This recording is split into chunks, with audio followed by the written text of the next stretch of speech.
আজকে পাটিসাপটা বানাচ্ছি। আমি আগে একদিন বানিয়েছিলাম, শীতে সংক্রান্তিতে বানাতে হয় একটু, তো সেদিন আর ভিডিও করা হয়নি। আজকে আমি করছি আরেকবার। সেটা হচ্ছে, এখন এখানে ব্যাটার করে রেখে দিয়েছি।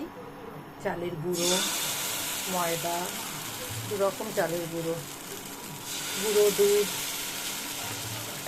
গুড়, তার মধ্যে একটু মৌরি দিয়েছি, সব দিয়ে একটা ব্যাটার বানিয়েছি। ব্যাটারটা করে এই ছড়িয়ে দিলাম। এটা হলে পরে একটু নারকেলের পুর বানিয়েছি, নারকেলের পুরটা দেব। এটা একটু হয়ে এলে আর একটু হলে নারকেলের পুরটা দেব।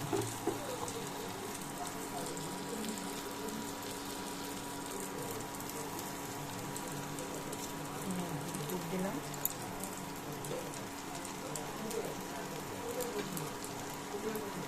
একটু হলে এটা করতে হবে।